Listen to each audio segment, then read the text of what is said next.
क्या कर रहे थे हम लोग? ध्यान में ही ज्ञान है। जो देगा ध्यान उसी को मिलेगा ज्ञान, और जितना देगा ध्यान उतना ही मिलेगा ज्ञान।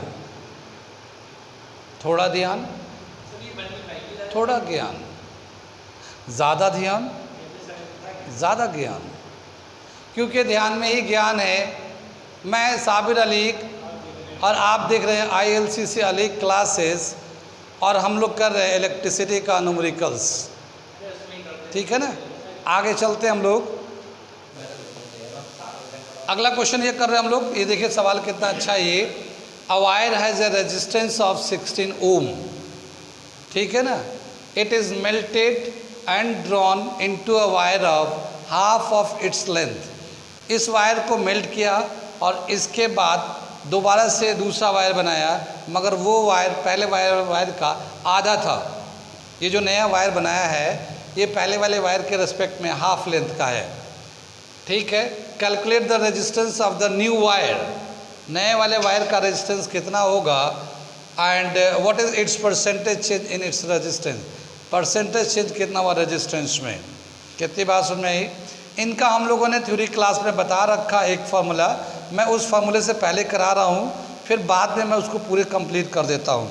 जब भी कभी एक वायर को मेल्ट करके एक दूसरा वायर बनाते हैं, दूसरे लेंथ का वायर बनाते हैं, तो अब जो नया रेजिस्टेंस होता है पहले वाले रेजिस्टेंस के रिस्पेक्ट में कितना होगा, तो वो होता है आर न्यू। सॉल्यूशन कर रहा हूँ मैं, solution R new is equal to R dash is equal to R square N square R. N होता है number of times the length changes, कितना टाइम्स लेंथ बढ़ा है या घटा है, जो भी हुआ है वो एन का वैल्यू हो जाएगा हमारा। और ये R1 ओरिजिनल रेजिस्टेंस है हमारा, और आर डैश ये न्यू रेजिस्टेंस हो जाएगा। हाँ, नया आएगा, कितना आएगा। अब ये एन तो है, इसमें क्या बोला कि ये जो लेंथ जो है ना आधा हो गया है। ठीक है, लेंथ जो है आधा हो गया, तो here n is equal to 1/2। n का वैल्यू कितना लेंगे 1/2, तो r dash is equal to 1/2 का square into original resistance 16 ohm है, 16 ओम। तो ये 1/4 इंटू 16, 4 से काट लेंगे 4 ओम। तो अब जो नया रेजिस्टेंस आएगा 4 ओम का आएगा, क्योंकि लेंथ जब घट जाता है तो रेजिस्टेंस भी घट जाता है। देखिए रेजिस्टेंस का क्या फॉर्मूला था, ρl/a। तो जब लेंथ घटा आधा हो गया तो ज़ाहिर रेजिस्टेंस भी घट गया।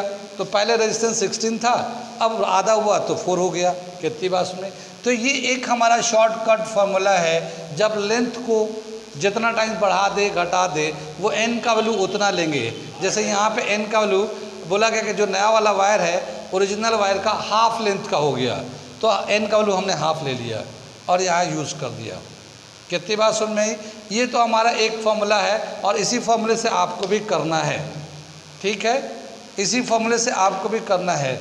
लेकिन क्या बताया कि अगर मैं मेथड से करता हूँ पूरा तो कितना आएगा वो हम लोग बता रहे हैं। कितनी बात सुन में आई। तो मेथड से करते इसको। ये तो हमारा शॉर्टकट फार्मूला, यही आप यूज़ करना। फिर मैं करके दिखाऊंगा दूसरे क्वेश्चन में। क्या बताया कि जो पहले वायर था और जो मेल करके नया वाला वायर बनाया गया, तो वायर तो वही था, छोटा बड़ा हो गया। तो क्या बताया कि volume of original wire is equal to volume of new wire. ठीक है ना, volume of original wire is equal to volume of new wire. ठीक है ना, न्यू वायर है हमारा। ओरिजिनल वायर जो है ना एक सिलेंड्रिकल होता है, तो क्या होगा area of the base into area of the base into length of the wire. ये ओरिजिनल कर दिया। ठीक है ना। और जब हम लोग मेल करके लंबा करेंगे या छोटा करेंगे तो उसका एरिया भी चेंज हो जाता है और लेंथ ऑफ द वायर भी चेंज हो जाता है। कितनी बात सुन में आई। आगे चले तो लेंथ भी चेंज होता है, एरिया भी चेंज होता है। तो हम लोग क्या करेंगे, original area upon new area is equal to new length upon original length. ये इनका रिलेशन आता लेंथ में एंड एरिया में। अब क्या बताया कि जब हम लोग रेजिस्टेंस निकालने जाते हैं तो रेजिस्टेंस ऑफ ओरिजिनल वायर ये R ले लेंगे, रो L upon A, resistance of original wire, ये इक्वेशन 1 कर लेते हैं। और जो हम लोगों ने मेल्ट करके जो दूसरा वायर बनाया था तो उसका रेजिस्टेंस डैश R डैश लगा दिया। रेजिस्टेंस ऑफ न्यू वायर क्या हो गया, रो L dash upon A dash, क्योंकि वायर तो सेम है इसलिए रेजिस्टिविटी रो चेंज नहीं होगा। कितनी बात में रो चेंज नहीं होगा, लेंथ में एरिया में चेंज आ रहा है। ये दूसरा इक्वेशन कर लेते हैं, डिवाइडिंग कर देते हैं, डिवाइडिंग इक्वेशन 1/2, इक्वेशन 1/2। तो 1 को 2 से यानी R upon R dash is equal to, देखो रो से रो कैंसिल हो जाएगा, रो से रो L अपॉन A और L dash upon A dash ये आ जाएगा। ये हम लोग L अपॉन L डैश कर लेंगे और ये A डैश अपॉन A आ जाएगा इस तरह से। कितनी बात सुनी। अब यहाँ देखिए A upon A dash L dash upon A है। अगर हम लोग एरिया को हटाना चाहते हैं तो ऊपर में A डैश है, नीचे A है, तो इसको पलट देते हैं। तो जब हम लोग पलट देंगे तो A dash upon A L upon A L dash आएगा।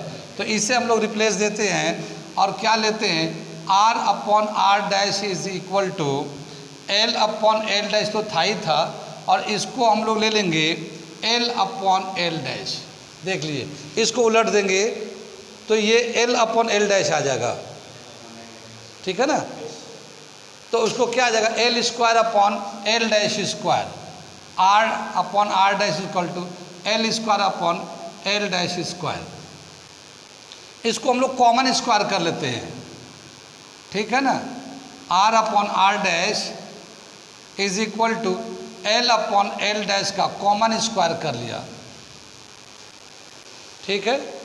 इसका रेसिप्रोकल कर दिया, R dash upon R is equal to L dash upon L का होल स्क्वायर। कुछ बात समझ में आ रही है। और R डैश कितना हो जाएगा, R dash is equal to L dash upon L का होल स्क्वायर इनटू R। अब ये देखिए L डैश जो है ना न्यू लेंथ है, L डैश न्यू लेंथ है और L जो था ओरिजिनल लेंथ था, ठीक है। इस क्वेश्चन के हिसाब से जो न्यू लेंथ है, न्यू लेंथ जो है 1/2 ऑफ ओरिजिनल लेंथ, हाफ है। L dash 1/2 of original length है, क्योंकि यहाँ पे मेल करके आधा कर दिया गया। अगर हम लोग इसको L डैश को रिप्लेस देते हैं इससे तो क्या हो जाएगा, R dash is equal to L dash 1/2 L upon L into इसका होल स्क्वायर इंटू R। तो L से L कैंसिल हो जाएगा और ये 1/2 का होल स्क्वायर इंटू R, ये 1/2 4 और ओरिजिनल था 16, कैंसिल करेंगे 4 ओम आ गया, सेम आंसर आ गया। तो ये जो हमारा फॉर्मूला है new resistance R dash is equal to N square into original resistance, ये याद रखना है। हाँ, N क्या होगा, जो लेंथ ऑफ द वायर है कितना हुआ। अगर बोला कि 2 टाइम्स कर दिया तो N का वैल्यू 2 ले लेंगे, अगर बोला हाफ कर दिया तो N का वैल्यू 1/2 ले लेंगे, अगर बोला कि 3 टाइम्स कर दिया तो N का वैल्यू 3 हो जाएगा, अगर बोला कि न्यू लेंथ जो है ना 1/3 ऑफ ओरिजिनल लेंथ है तो N का वैल्यू 1/3 कर लेंगे। और इस तरह से इस शॉर्ट फॉर्मूले से निकाल सकते हैं, ठीक है ना। बाकी पूरा ये कर दिया हम लोगों ने मेथड से, तो ये फॉर्मूला भी यूज़ करेगा, बहुत कॉमन क्वेश्चन है, ठीक है। अगला पूछा है कि इसमें percentage change in the resistance, second part था, तो कैसे दिखाएंगे परसेंटेज चेंज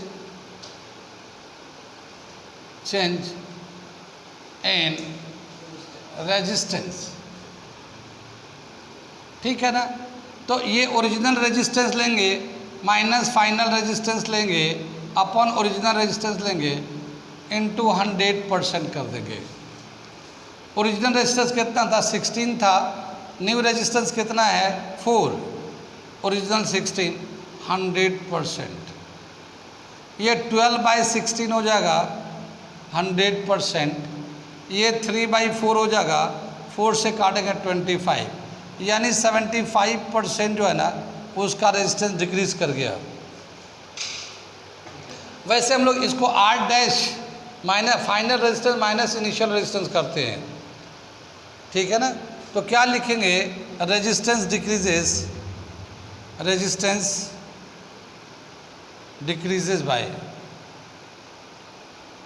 बाय 75%। ये हमारा दे दिया। ये अगला क्वेश्चन दे रखा है, 2 wires A and B of equal mass and of same metal are taken। 2 wire है, एक ही मेटल का बना हुआ है, ठीक है ना, और दोनों का मास भी बराबर है, कोई मोटा है कोई पतला है। The diameter of wire A is half the diameter of wire B। A का जो डायमीटर है B का आधा है। If the resistance of wire A is 24 ओम, अगर A का रेजिस्टेंस 24 ओम है तो B का रेजिस्टेंस कितना होगा, ठीक है। इसका भी एक शॉर्टकट फॉर्मूला है, ये हम पहले शॉर्टकट से कर देते हैं, फिर बाद में हम इसको करेंगे। Resistance of A upon resistance of B is equal to resistance of B upon resistance of A whole raise to the power 4, ठीक है ना। ये फॉर्मूला हमारे पास, ये रेजिस्टेंस है, ये रेडियस है। अब यहाँ पे जो रेडियस ऑफ जो दे रखा A का जो रेडियस है वो आधा है। देखिए डायमीटर ऑफ A जो है हाफ है डायमीटर ऑफ B से, इसका मतलब A का रेडियस भी आधा है B से। तो radius of A is half of radius of B। Diameter आधा तो रेडियस भी आधा होगा। तो हम लोग क्या करेंगे, इसे हम लोग चेंज कर लेते हैं, ठीक है। यहाँ पे अगर चेंज करते हैं तो रेडियस ऑफ B क्या होगा, ट्वाइस ऑफ A, या इसको चेंज कर लेते हैं तो आर भी ऐसा ही है, और इसको RA की जगह पे 1/2 रेडियस ऑफ B लिख के, ये रेज टू द पावर 4 है, देख रहा ना, ये रेज टू द पावर 4 है। ये RB कैंसिल हो जाएगा और ये आ जाएगा हमारा 1/2, 2 का स्क्वायर करेंगे 2 पे 4 16, ये 16 आ जाएगा ये हमारा, ठीक है। अब हमसे पूछा क्या है, रेजिस्टेंस ऑफ B बताना है, A का तो दे ही रखा हमें। तो resistance of A upon resistance of B is equal to 16, then resistance of B is equal to resistance of A upon 16। तो resistance of B is equal to resistance of A दे रखा 24 upon 16, 4/3 नहीं 3/2। Resistance of B जो होगा 1.5 ओम आ जाएगा।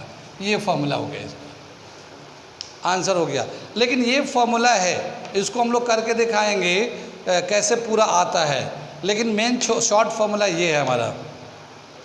तो क्या कर रहे थे हम लोग, ये प्रॉब्लम कर रहे थे हम लोग, और ये हमने बताया था कि ये जो रेजिस्टेंस निकाला इसका, जब रेडियस को चेंज करते हैं तो रेजिस्टेंस का और रेडियस का जो रिलेशन होता है वो इस तरह से RA upon RB is equal to RB inverse RB upon RA raise to the 4 होता है। हमने डायरेक्ट फार्मूला लाया कि ये कर दिया है। अगर हम लोग इस फार्मूले को ड्राइव करना चाहें तो एक शॉर्ट में मैं ड्राइव करके दिखाता हूँ इसको, ठीक है ना, ड्राइव करके दिखाता हूँ। ये क्वेश्चन को मिटा दे रहा हूँ मैं।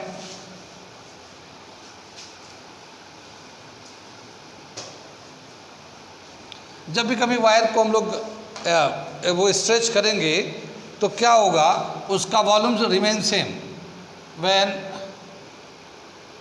वायर इज स्ट्रेच्ड,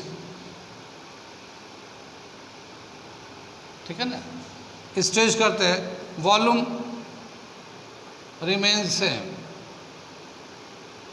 ठीक है ना। तो V1 is equal to V2, volume जितना पहले था वो उतना ही बाद में रहेगा, लेकिन जो वायर होता है वो सिलेंड्रिकल होता है।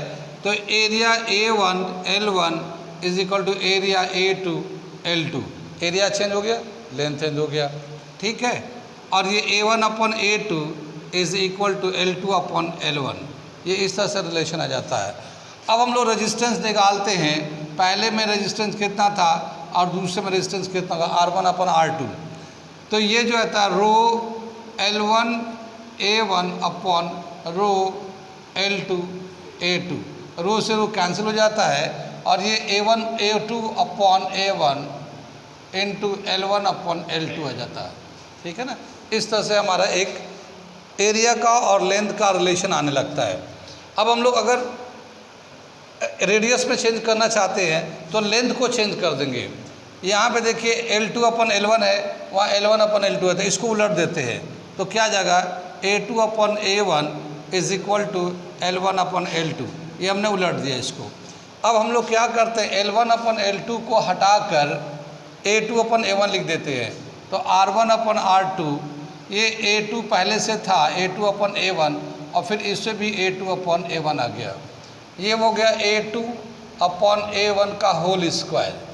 ठीक है, अब एरिया निकालते हैं, पाई R2 का स्क्वायर पाई R1 का स्क्वायर, ये कॉमन स्क्वायर कर दिया, पाई से पाई कैंसिल हो जाएगा, पाई R स्क्वायर होता है, एरिया जो होता है पाई R square pi R1 square का होल स्क्वायर, तो पाई से पाई कैंसिल होगा, R2 का स्क्वायर है R1 का स्क्वायर, उसके ऊपर स्क्वायर है तो R2 का 4 पावर अपन R1 का 4 पावर ऐसे आ जाता है।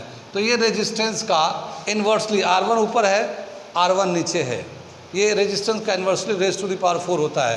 इसको कंबाइन करके लिखेंगे R1 upon R2 is equal to R1 upon R2 is equal to R2 upon R1 whole raise to the power 4। ये वाला फार्मूला था जो हम लोगों ने यहाँ पे डायरेक्ट यूज़ किया था। तो याद रखेंगे रेडियस में अगर देगा तो 4 पावर होता है और लेंथ के टर्म में देगा तो स्क्वायर के टर्म में होता है। ये हमारा रिलेशन था जो हम लोगों ने यूज़ किया डायरेक्ट। अब ये ध्यान रखिए, ये मैंने थ्योरी क्लास में भी बता रखा है। अगला मैं क्वेश्चन करने जा रहा हूँ।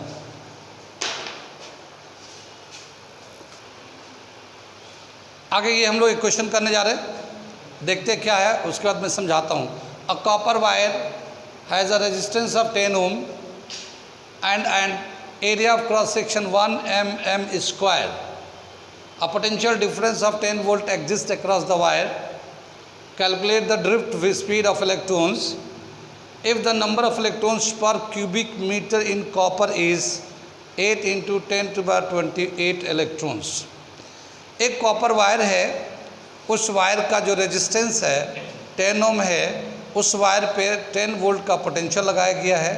उस वायर का जो एरिया ऑफ क्रॉस सेक्शन है 1 mm स्क्वायर है और उसका जो चार्ज डेंसिटी है वो 8 इंटू 10 टू द पावर 28 है। तो बताना है कि वो ड्रिफ्ट वेलोसिटी कितनी है, ड्रिफ्ट वेलोसिटी। ठीक है ना, सॉल्यूशन कर रहे, ड्रिफ्ट तो जानते ही हैं, पोटेंशियल कितना 10 वोल्ट, ठीक है ना 10 वोल्ट, रेजिस्टेंस कितना 10 ओम, एरिया ऑफ क्रॉस सेक्शन कितना दे रखा है ये 1 मिलीमीटर स्क्वायर, मिलीमीटर को मीटर में करेंगे तो 10 टू द पावर -3 का होल स्क्वायर यानी 10 टू द पावर -6। ठीक है, ये मीटर स्क्वायर आ गया, ये मिलीमीटर को मीटर में कर लिया। और चार्ज डेंसिटी जो दे रखा हमारा, charge density number of electron per unit, charge density, charge density ये n से दिखाते हैं यहाँ पे 8 into 10 to the power 28 electrons. ठीक है ना, ये तो गिवन इंफॉर्मेशन है। इसके आगे चलते हम लोग। करंट का फॉर्मूला होता है, जब करंट चलता है तो ड्रिफ्ट के वेलोसिटी, ड्रिफ्ट वेलोसिटी के टर्म में जो करंट का रिलेशन होता है I is equal to NEAVD।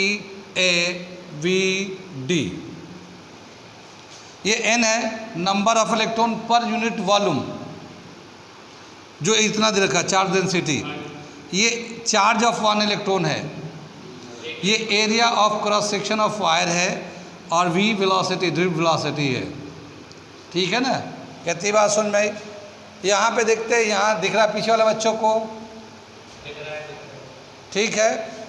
तो I is equal to, I को हम लोग लिख सकते हैं V अपॉन R NEAVD। ये करंट को पोटेंशियल अपॉन रेजिस्टेंस करिए ओम्स लॉ के अकॉर्डिंग।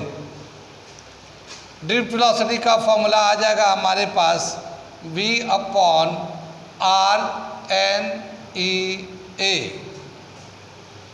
ठीक, ये जो पोटेंशियल है 10 वोल्ट का अप्लाइड किया गया है, रेजिस्टेंस है 10 ओम, ठीक है ना, और ये n है number of electron per unit volume कितना दे रखा, 8 × 10⁻28, और एक इलेक्ट्रॉन का जो चार्ज है 1.6 10⁻⁻19 कूलम, और एरिया ऑफ क्रॉस सेक्शन जो है मैं ये नीचे लिख देता हूँ 10⁻⁻6, ये है, ठीक है ना।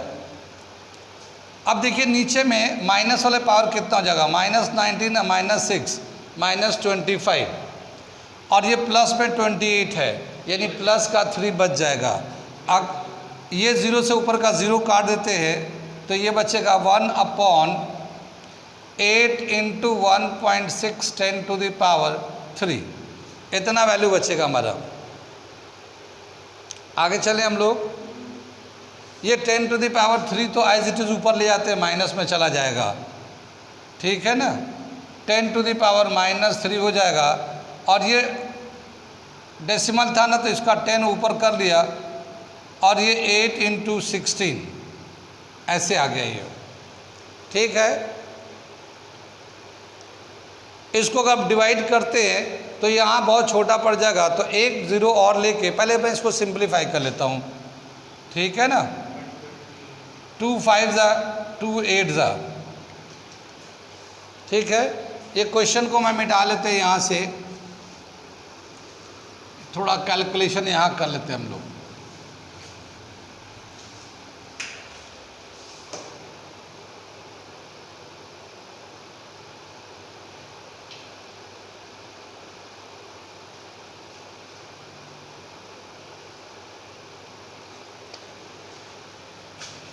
ये दे रखा 5/64 × 10⁻³ ड्रिफ्ट वेलोसिटी।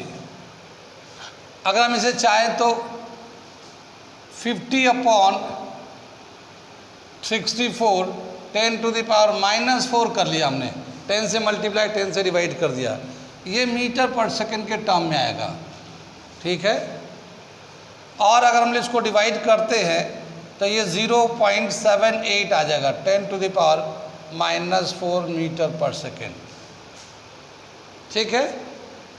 स्टैंडर्ड फॉर्म में कन्वर्ट करना चाहेंगे क्या होगा, 7.8 10⁻⁻5 मीटर पर सेकेंड, ये हमारा स्टैंडर्ड फॉर्म में आ गया, ठीक है। तो ये हमारा इतना ड्रिफ्ट वेलोसिटी है। मेनली क्या आपको ध्यान करना है, ये फॉर्मूला जो लिखा है ये फॉर्मूला थोड़ा याद रखना है, करंट के रिस्पेक्ट में ड्रिफ्ट वेलोसिटी का क्या है, क्योंकि जब करंट पता होगा तो पोटेंशियल, रेजिस्टेंस और बहुत सारी चीज़ों को हम लोग निकाल सकते हैं। ये देखिए क्वेश्चन क्या आ गया, a wire of resistance 4 ohm is bent in the form of a circle, what is the effective resistance between the ends of the diameter. एक वायर था, लेंथ वायर है, और उस वायर को हम लोग क्या करते हैं, एक सर्किल के फॉर्म में कन्वर्ट कर देते हैं। ये एक वायर है और इसका रेजिस्टेंस 4 ओम दे रखा है, ठीक है। तो जब इसको हम लोग सर्किल में कन्वर्ट करेंगे तो ये इस तरह का सर्किल बन जाएगा, और इसके डायमीटर अगर लेते हैं यहाँ से यहाँ तक एक डायमीटर ले लेते हैं, तो ये एक पॉइंट ले लेते हैं यहाँ पे A और यहाँ पे B, इन दोनों ए बी के रेस्पेक्ट में या दो डायमीटर के एंड्स के रेस्पेक्ट में कितना इफेक्टिव रेजिस्टेंस होगा। तो हम लोग अभी ये 4 ओम तो क्वेश्चन में दे रखा है, लेकिन अब इन जनरल लेके चलते हैं, जनरल लेके चलते हैं कि एक वायर है, इसका रेजिस्टेंस जो है आर है, ठीक है। सॉल्यूशन कर रहे हम लोग।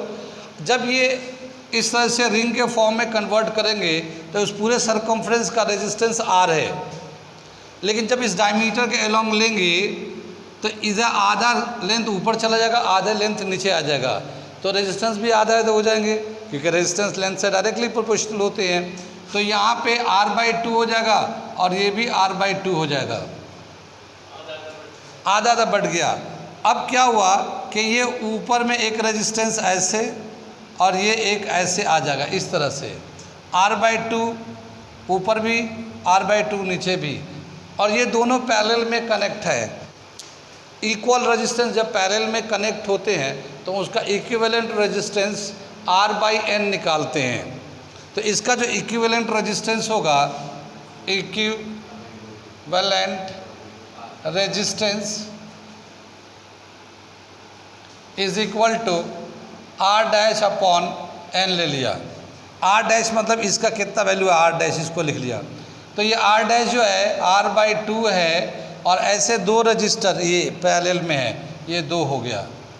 तो इसका इक्विवेलेंट रेजिस्टेंस R/4 हो जाएगा। ठीक है ना। तो ये इक्विवेलेंट R/4 हो जाता है। ये रिलेशन है इसका, ठीक है ना। यानी एक वायर को सर्कल में कन्वर्ट कर देंगे या डायमीटर के रेस्पेक्ट में निकालेंगे तो इसका इक्विवेलेंट रेजिस्टेंस R/4 होगा। अब यहाँ पे R जो है 4 ओम का दे रखा है, तो कितना इसका इक्विवेलेंट हो जाएगा, R equivalent is equal to 4/4, 1 ohm का आ जाएगा ये इक्विवेलेंट रेजिस्टेंस। ऐसे R का वैल्यू कुछ भी हो सकता है, यहाँ R का वैल्यू डालिए, 4 से डिवाइड कर दिए, ठीक है ना। तो इसका हमारा ये हो गया। कहाँ समझ में आया? समझ में आया तो ठीक है, नहीं आया तब भी ठीक है, नोट कर लिए, ठीक है। हम लोग फिजिक्स के क्वेश्चन करा रहे हैं और बहुत सारे चैप्टर पढ़ा रहे हैं 11, 12 के। ये जो टॉपिक जो हम लोग पढ़ा रहे हैं ये तो नीट जेई के लिए है। इसके अलावा वो सभी लोग जो लोग साइंस से रिस्पेक्ट में 12th क्लास के बाद टेस्ट देते हैं, उन सभी के लिए बहुत इम्पॉर्टेंट सा ये हमारे लेक्चर्स। जैसे बीएससी में दे रहे हैं और सीईटी देते हैं, मेडिकल के पैरामेडिकल कोर्सेज में देते हैं, या फिर बहुत सारे जैसे एग्रीकल्चर है, बीएससी एग्रीकल्चर है, और भी बहुत सारे टेस्ट होते हैं जो 12th के बाद साइंस स्ट्रीम पे जो देते हैं। उन सभी के लिए वीडियोस बहुत फ़ायदेमंद है। आप सब्सक्राइब कर लो ताकि आपको इसका फ़ायदा मिल सके। अगला क्वेश्चन करने जा रहे हैं हम लोग। ये एक फिगर दे रखा हमारा अगला क्वेश्चन के लिए। ये 30 ओम, ये भी 30 ओम, 30 ओम, 30 ओम के तीनों साइड में लगे हुए ट्रायंगल के। और एक ये बैटरी से कनेक्ट है, 2 वोल्ट की बैटरी है। यहाँ से कितना करंट जाएगा ये पूछा, what is the value of current in the given figure. अब अगर हम लोग ये ट्रायंगल में देखते हैं तो अगर हम लोग ए बी के रेस्पेक्ट में निकालें या ए सी के, अगर हम लोग ए बी के रेस्पेक्ट में देखते हैं तो ये जो 2 रजिस्टर है ए सी एंड बी सी, ये सीरीज़ में काउंट हो जाएंगे। ये ए सी एंड बी सी सीरीज़ में काउंट हो जाएंगे और ये ए बी उसके पैरेलल में काउंट हो जाएगा। तो सॉल्यूशन कर रहे हैं हम लोग। If calculating equivalent resistance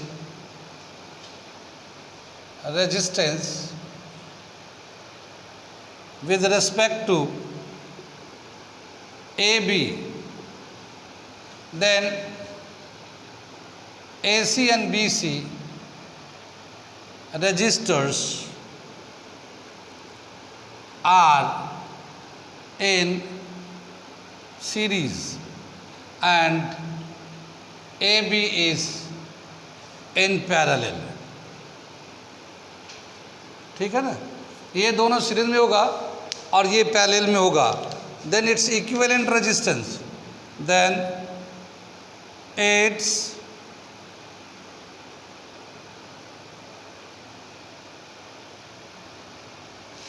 equivalent resistance, ये जो दोनों सीरीज में है इन दोनों को प्लस कर देते हैं, ठीक है। और फिर इस 30 के साथ अब ये दोनों प्लस करते 1 हो जाएंगे। और अब ये जो 1 है वो और ये 30 दोनों एक दूसरे के पैरेलल में है। जब 2 वायर पैरेलल में होते हैं तो उनका इक्विवेलेंट रेजिस्टेंस ऊपर में मल्टीप्लाई नीचे में प्लस कर देते हैं, ठीक है ना। तो ये तो 1 हो गया इंटू 30 अपॉन 60 प्लस 30, क्योंकि इन दोनों को प्लस करें 60 हो जाएगा ये। तो ऊपर में मल्टीप्लाई नीचे में प्लस कर दिया, 20 ओम का रेजिस्टेंस हो गया इक्विवेलेंट। ये तो रेजिस्टेंस हो गया हमारा। अब हमें करंट निकालना है, तो करंट निकालेंगे तो क्या हो जाएगा, I is equal to V upon R। V 2 है, R 20 है, तो 0.1 एम्पियर का करंट चलेगा ये, ठीक है। तो ये हो गया हमारा, ये खाली इसका इक्विवेलेंट रेजिस्टेंस निकालना था, मेन काम यही था। ट्रायंगल में जब भी कभी होता है दो सीरीज में एक पैरेलल में हो जाता है, ठीक है। ये अगला क्वेश्चन हम लोग कर रहे हैं, ठीक है। क्या दे रखा है, a wire of uniform cross section and length L has a resistance of 16 ohm. It is cut into 4 equal parts. Each part is stretched uniformly to length L and all the 4 stretched wire is connected in parallel. Calculate the total resistance of the combination so formed. एक wire है, उसका length है L। Solution कर रहे हैं हम लोग। एक वायर है, इसका लेंथ है L1, ठीक है ना, ये L के बराबर है। इसका रेजिस्टेंस है 16 ओम। हम लोग R को यहाँ लिख देते हैं 16 ओम, ठीक है। अब इसके 4 इक्वल पार्ट्स बनाए, तो 4 इक्वल पार्ट्स करेंगे तो हम लोग यहाँ से लेते हैं एक यहाँ से लेते हैं, एक यहाँ से, ये 4 इक्वल पार्ट्स हो गए, मोर और लेस 4 इक्वल पार्ट हो गए, ठीक है ना। अब ये जो लेंथ है हमने, ये एक हो गया, ये दूसरा हो गया, ये तीसरा हो गया और ये चौथा हो गया, ठीक है ना। ये 4 जो है ना वायर हो गए, छोटे छोटे 4 पार्ट्स कर दिए। अब ये जो लेंथ है 1/4 हो गया। जब लेंथ घटेगा तो रेजिस्टेंस भी घट जाता है, तो इसका रेजिस्टेंस कितना हो जाएगा, 1/4 हो जाएगा। तो पहले जो रेजिस्टेंस पूरे लेंथ का R था, अब इसका जो रेजिस्टेंस होगा R/4 हो जाएगा। इसका भी R/4, इसका भी R/4, इसका भी R/4 हो जाएगा। कितनी बात सुन ली? हाँ, 4 पार्ट हो गया, तो सबका रेजिस्टेंस R/4 के बराबर हो गया। अब इसको क्या किया, इस वायर को खींचा और इस वायर को खींच के दोबारा से इसके साइज़ के बराबर कर दिया। अब हम लोगों ने इसको खींच के इसके बराबर कर दिया। अब जब हम लोग खींचते हैं तो लेंथ बढ़ता है। लेंथ कितना हो गया, ये 4 टाइम्स लेंथ बढ़ गया, क्योंकि ये तो 1/4 था ना। इसको खींच के दोबारा ओरिजिनल के बराबर कर दिया तो 4 टाइम्स लेंथ बढ़ गया। कितनी बात सुनी? तो अब जो ये तो हम लोग का R' था, ये R', इसका जो रेजिस्टेंस R/4 था, ये R' दिखा है। अब इसको हम लोगों ने खींच के इतना बड़ा किया तो इसका जो रेजिस्टेंस आएगा, ये जो रेजिस्टेंस आएगा R' R' के बराबर होगा। कितनी बात सुनी? क्योंकि जितना टाइम्स लेंथ बढ़ाते हैं उतने का स्क्वायर कर देते हैं हम लोग। अब यहाँ पे हम लोगों ने 4 टाइम्स बढ़ाया है तो n का वैल्यू लेंगे 4, उसका स्क्वायर कर दिया, ओरिजिनल रेजिस्टेंस से मल्टीप्लाई कर देंगे। कितनी बात सुन में?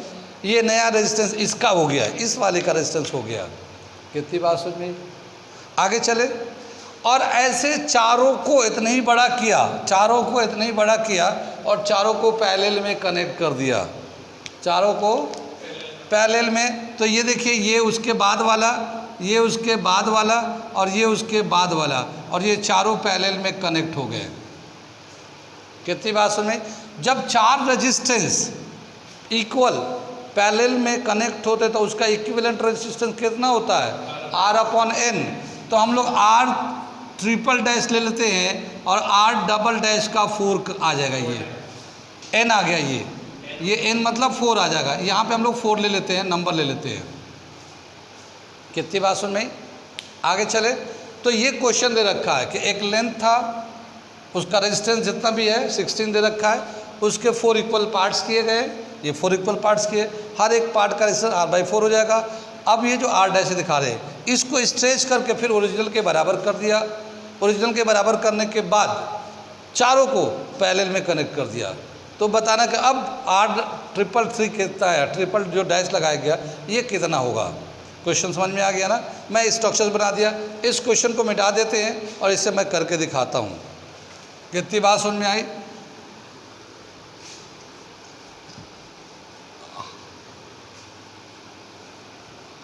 अब यहाँ पे जो है एक चीज़ देखिए कि यहाँ पे जब जितना पार्ट्स किया यानी 4 पार्ट्स किया तो n का वैल्यू कितना हो जाएगा, 4 हो जाएगा। 4 पार्ट किया और हर पार्ट को दोबारा से स्ट्रेच करके 4 टाइम्स कर दिया। ठीक है ना। तो ये हमारा नया जो रेजिस्टेंस होगा आर एन स्क्वायर, यानी एन कितना है 4, ठीक है ना। और अब उसको पैरेलल में कर दिया तो इक्विवेलेंट कितना आएगा, ये भी एन ही आएगा, ये भी एन ही आएगा, 4 ही आएगा, ये भी 4 है। अगर 3 लेते तो 3 3 करके आता वो, ठीक है ना। तो अभी मीन टाइम में हम यहाँ पे एन ही ले लेते हैं, क्या, R double dash upon N, ठीक है ना। तो देखिए आर ट्रिपल डैश जो है R double dash upon N के बराबर है, ठीक। आर डबल डैश जो है वो एन स्क्वायर आर डैश के बराबर है, तो आर डबल डैश जो है एन स्क्वायर आर डैश के बराबर है। कितनी बात सुन में, और नीचे एन है, ये एन से एन कैंसिल हो जाएगा, एन आर डैश के बराबर हो गया, ये बात सुन में आ रही है। अब क्या बताइए, जो आर डैश है ये यहाँ से उठाएंगे, r/4 ये एन ही है, जितना पार्ट में किया तो हम लोग ये r/4 है, तो हम r/n ही ले लेते हैं इसको, जितना इक्वल पार्ट किया। तो r डैश को हटा के हम लोग फिर दूसरे लाइन में ले लेते हैं, n तो था ही था, और r डैश को हटा के हम लोगों ने लिखा r/n। कितनी बात सुन में, और ये n से n फिर कैंसिल हो जाएगा, तो ये r के बराबर आ जाएगा। तो आर ट्रिपल डैश जो था वो किसके बराबर है, आर के बराबर है, और आर का वैल्यू कितना है 16 ओम। तो अब इक्विवेलेंट रेजिस्टेंस कितना आ जाएगा 16 ओम आ गया। कितनी बात सुन भाई, ये तो हम लोगों ने इस कंसेप्ट यानी कि इसको मैं एक बार फिर से शुरू से बता रहा हूँ ऑर्डर में। एक वायर है, जितना भी लेंथ है उसको n इक्वल पार्ट्स में कट कर दिया, तो उसका एक पार्ट का जो रेजिस्टेंस होगा आर डैश r/n के बराबर होगा। अब हर एक पार्ट को स्ट्रेच किया n टाइम्स दोबारा से ओरिजिनल के बराबर करने के लिए, तो अब जो नया रेजिस्टेंस होगा r double dash n square r dash के बराबर हो जाएगा। कितनी बात सुन, और अब ये हर एक को तो स्ट्रेच किया और सबको पैरेलल में कनेक्ट कर दिया, तो पैरेलल में कर दे तो n से डिवाइड कर देंगे, तो r ट्रिपल डैश को r double dash upon n कर दिया, ठीक है ना। और यहाँ से हम लोग करना शुरू किया, r double dash upon n, double dash का वैल्यू लिया इसको डाला, फिर ये डबल डैश का वैल्यू डाल के ये इससे काटा n, और फिर ये r डैश का वैल्यू यहाँ से r/n लिया, ये कट कर दिया। तो ओवरऑल फिर कितना रेजिस्टेंस आएगा, जितना ओरिजिनल का था 16 ओम का, तो इसका 16 ओम भी आएगा। यानी ये आप चाहें तो इसको एक थ्योरेटिकल याद रख सकते हैं कि किसी वायर को n पार्ट्स में कट किया, हर पार्ट्स को ओरिजिनल के बराबर किया, और फिर दोबारा से उसको पैरेलल में कनेक्ट कर दिया, तो अब नया रेजिस्टेंस कितना होगा, उतना ही, नो चेंज। जो इक्विवेलेंट रेजिस्टेंस होगा वो उतना ही होगा जितना पहले था, नो चेंज। तो ये आ गया हमारा। क्या बताया, ये देख रहे फिगर, ये फिगर दे रखा है, हेक्सागनल है, ये हेक्सागन है, ABCDEFA 6 साइड है, सब में 3-3 ओम का रेजिस्टर लगा हुआ है, और ये जो है ना बीच से AC AD AE ये रजिस्टर है 6 ओम 6 ओम 6 ओम का। अब इसका इक्विवेलेंट रेजिस्टेंस बताना है। क्वेश्चन दे रखा है, what is the effective resistance between A and B। A and B यहाँ से यहाँ तक का इफेक्टिव रेजिस्टेंस बताना है, A एंड B के जगह यहाँ पे, ठीक है ना। A एंड B के बीच में कितना इफेक्टिव रेजिस्टेंस होगा इस पूरे का बताना है, कितना होगा। आगे चले हम लोग सॉल्यूशन कर रहे हैं इसका, ठीक। अब देखिए यहाँ पे जो है इसके रेस्पेक्ट में हमें इफेक्टिव रेजिस्टेंस बनाना है, तो यहाँ से देखते हैं हम लोग, ये देखिए ट्रायंगल AFEA, इस ट्रायंगल में देखते हैं, इन ट्रायंगल AFEA, ये एक ट्रायंगल है हमारा पूरा, तो ये जो है ये दोनों सीरीज में हो जाएगा, 3 AF and EF, AF and FE are in series and AE is in parallel। बात समझ आ रही है, ये दोनों तो सीरीज में काउंट होगा और ये इसके पैरेलल में काउंट होगा, तो इसका इक्विवेलेंट रेजिस्टेंस कितना हो जाएगा, ये देयरफॉर इक्विवेलेंट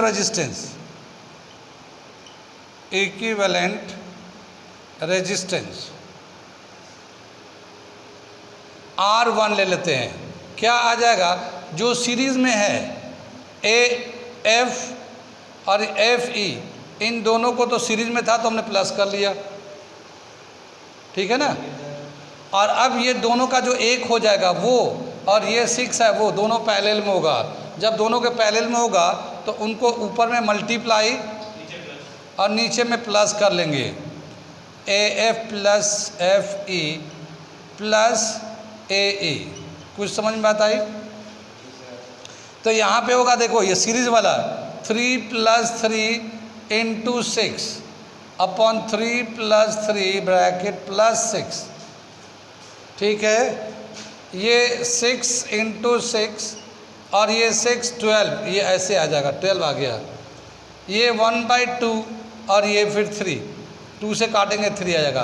तो इसका फिर से इक्विवेलेंट रेजिस्टेंस 3 ओम का आ गया। अगर हम इसको पूरे को, इन तीनों का रेजिस्टेंस का इक्विवेलेंट कितना आ गया, ये 3 हो गया ये। तो हम इसको एक सिंगल रेजिस्टेंस से फिर यहाँ बना देते हैं, ये यहाँ से बना देते हैं हम लोग। ये AE है यहाँ पे, ये 3 ओम का है ये वाला, और ये फिर DCBA, ये यहाँ पे अभी भी 3 ओम का है, यहाँ पे भी 3 ओम का है, यहाँ पे भी 3 ओम का है, ये भी 3 ओम का है, ठीक है ना। ये भी 3 ओम का है, और ये जो है ये 6 ओम का है, ये 6 ओम का है, ठीक है ना। और यहाँ से भी ये 6 ओम का है अभी, AD वाला। तो ये हमने इतना हटा कर ये 3 ओम का बना दिया, दिख रहा है ये इस तरह से। अब फिर से हम लोग लेते हैं इन ट्रायंगल AED, ठीक है। AED कितना हो जाएगा, ये AED 3 3 6 और ये 6 इसके पैरेलल में आएगा, फिर 3 आ जाएगा equivalent. So equivalent resistance, equivalent resistance of triangle AED